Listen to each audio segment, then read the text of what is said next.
Welcome to Whachacha's Tabletop World, a video show dedicated to the love of board gaming. My name is Sweetness Whachacha, and these are my thoughts on Cat in the Box. If you'd like to see the brief overview of this game, click the link on the screen or down below.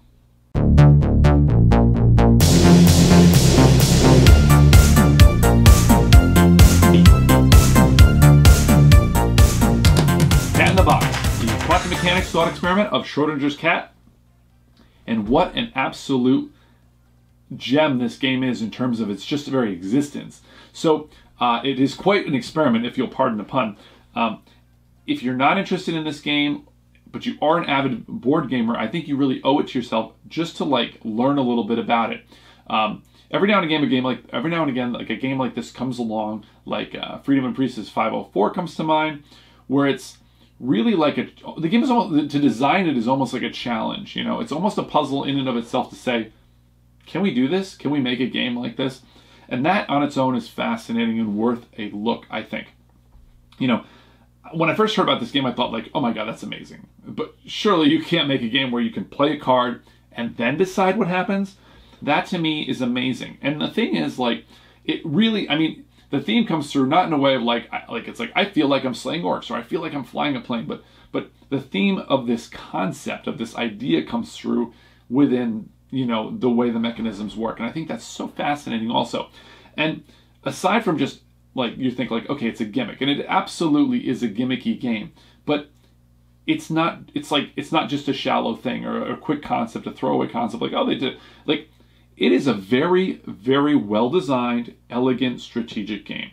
It's really quite something to see them having been able to not only make this gimmick, but do it very, very well. Now, I should stop for a moment and point out the fact that I myself am not a fan of trick-taking games. Every now and again, one will get a lot of buzz, and I'll give it a try just to see what it's like. And I just don't feel like that. There's certain game genres where I'm just kind of okay, I won. Okay, I didn't win. I don't really care. And it's not that exciting for me to play. And this is one. Trick-taking games are vastly popular with a lot of people. People that have never gone near a modern tabletop game have played trick-taking games with decks of cards for, hundreds of years. But for me, I'm just not into it. So I could say, hey, this is the best pie I've ever seen. It's a blue ribbon winning pie, but I don't really like pie. And I think that's kind of where I sit with it. However, I do really like that they managed to put all those things in a trick-taking game. Firstly, it's very brain-burnery, which could be expected. It's really tough to parse through your choices and what your opponents might do and what you might, how you might, formulate a strategy. But I really like a few of the design choices. I love how they left you with multiple choices. You could try to win a lot of tricks. You could try to go for that bonus, predict you'll maybe win 1 or 2 tricks, and just spend your time building up your bonus. I think that's really, really fascinating.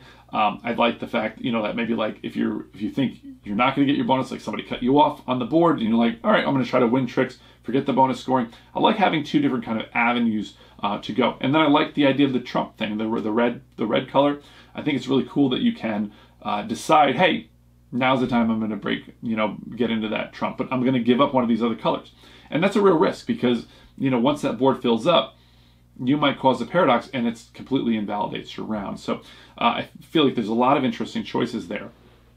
For me, it's hard to imagine, I couldn't imagine getting good at this game because there's so many options at any given time that it seems to be very challenging, I think, to get better at it. And I think people that are looking for a game that they can really play for years and years and years because they like this kind of a genre and get better and better at it, I think that this game is really going to reward that kind of play. Now, I mentioned the gimmick a little bit and other trick-taking games, and I've seen stuff in other games where it borrows from different things, or it has the trump thing, it has the trump color, it has the bit of a teach-you thing where you can predict how many tricks you're going to win and things like that. I really like that they did that sort of thing.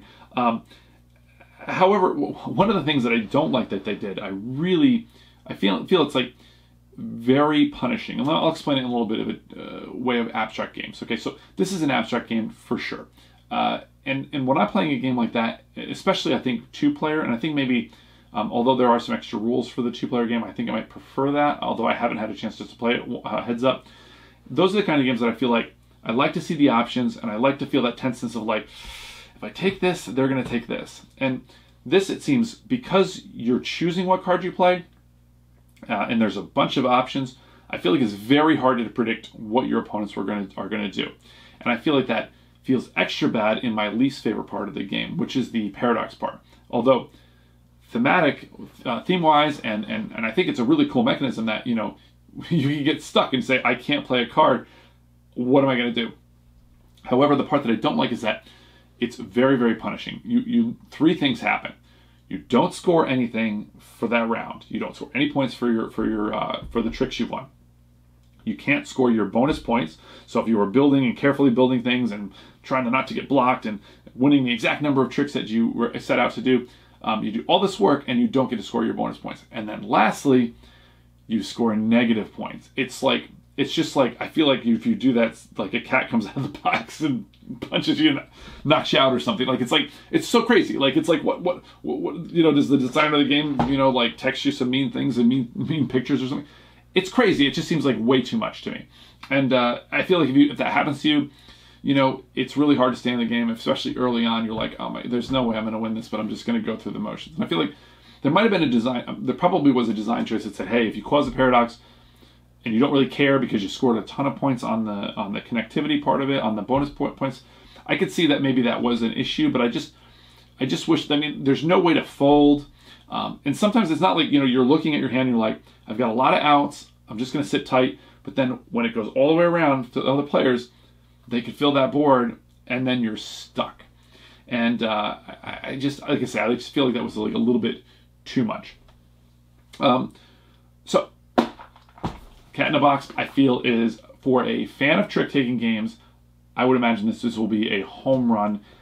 It's a very well-designed, very interesting, fascinating little game. Very strategic.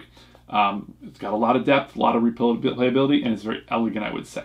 If you're not a fan of trick-taking games, this probably isn't going to be for you. Not really for me either, other than like I said, the uniqueness of it and the achievement of making a game just like this. If you want to see an overview of it, if you haven't watched it yet, you can click the link down below. But otherwise, I gotta roll.